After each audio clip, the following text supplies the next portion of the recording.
राधे राधे महाराज जी, आपके चरणों में कोटि कोटि प्रणाम।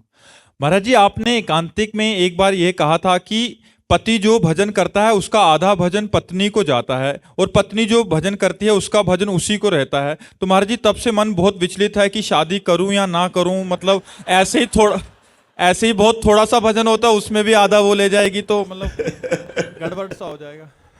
भाई देखो, जब पाणी ग्रहण संस्कार होता है तो हम पत्नी का हाथ अपने हाथ में लेते हैं और संकल्प बुलवाया जाता है, आज से तुम्हारे जीवन की रक्षा और भरण पोषण और तुम्हारी कामनाओं की पूर्ति के लिए मैं संकल्प करता हूं आजीवन। वो तुम्हारी अर्धांगिनी हुई, उसने तुम्हारा हाथ नहीं पकड़ा, तुमने उसका हाथ पकड़ा है। इसलिए धर्म हमारा क्या करता है कि पत्नी की जो दिनचर्या है वो पति की सेवकाई है। समझना, पत्नी का कर्तव्य नहीं कि सुबह से माला लेके बैठ गई है, पत्नी को ऑफिस जाना है, वो बोले जी हमारे जब 11 माला पूरा हो जाएंगे तो चाय बनाऊंगी, अब वो पति बेचारा भूखा ऑफिस जाए, वो माला काम नहीं करेगी।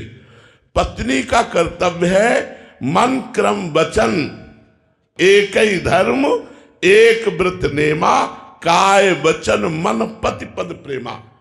वो अपने शरीर से, अपने मन से, अपने वाणी से, अपनी चेष्टाओं से केवल पति की सेवकाई करे, और पति जो धर्म करेगा, भजन करेगा, उसका हिस्सेदार पत्नी होगी।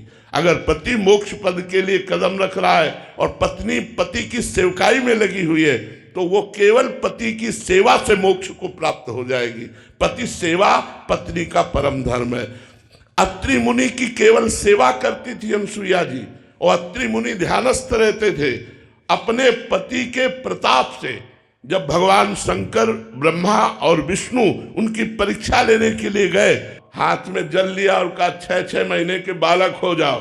पति व्रत, पति सेवा, पति धर्म के प्रभाव से तीनों सृष्टि के विधायक, ब्रह्मा सृजन करने वाले, विष्णु पालन करने वाले और भगवान शंकर संहार करने वाले, तीनों को 6-6 महीना के बालक बना दिया। इतिहास साक्षी है पति सेवा के बल से। इसलिए पत्नी को आधा पति का धर्म और भजन प्राप्त होता है। बात समझ में आई? हाँ, तो डरो मत यार, डरो ऐसा, ऐसे तो ब्याह नहीं करेगा कोई, फिर तो डरो मत ऐसा। सोनिया जी पानीपत से, राधे राधे महाराज जी। महाराज जी, हम ऐसा क्या करें जिससे आपको सुख मिले? राधा राधा राधा, जब कोई सच्ची बात कहते हैं, जब कोई राधा राधा बोलता है तो हमारा हृदय लगता है मैं क्या दे दूं, क्या दे दूं। तो ऐसा हृदय से लगता है इसको क्या दे दूं, क्या करूं जिससे सुखी हो जाए। हमारी विवशता, हमारी अधीनता, हमारी प्रसन्नता, हमारा जीवन राधा नाम है। यदि आप राधा राधा रटोगे तो आपका तो मंगल होगा ही, और हमारी छाती फूलेगी, हमारा हृदय प्रसन्न होगा।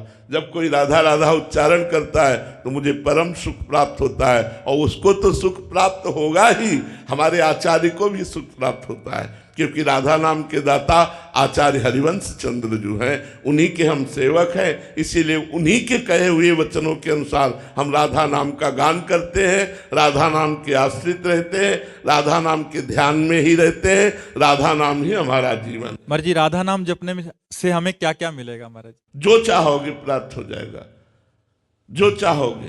ये सब राधा नाम का चमत्कार दिखाई दे तो देख लो ना। और ये हमारे राधा नाम का फल नहीं है, ये ब्याज है। फल तो होगा, हम निकुंज जाएंगे, श्री जी के पास जाएंगे, अपनी प्रिया जी की सेवा में रहेंगे, ये फल है। हम जिंदा बता रहे तुम्हें, मरने के बाद नहीं, हम जिंदा तुम्हें बता रहे हैं कि हम प्रिया जी के पास जाएंगे, इसमें 100% कोई संशय नहीं। और अपनी प्रिया जी की सेवा में रहेंगे, हम ठसक से कह रहे हैं। और ये है ब्याज, मूल तो ये है, और ब्याज ये देख रहे हो कि मारा वैभव घूम रहा है। तो राधा नाम जपो, तुम्हें जो चाहिए वो प्राप्त होगा। वादा करते हैं जो चाहिए वो प्राप्त होगा, केवल राधा राधा जपो, और ना चाहिए तो राधा रानी प्राप्त होंगी, श्री कृष्ण प्राप्त हो जाएंगे। मान लो, हमारी बात मान लो। महाराज जी, हमें संसार भी चाहिए और भगवान भी चाहिए, दोनों मिलेंगे? दोनों तो हम दिखा रहे हैं तुमको, दोनों ही तो दिखा रहे हैं।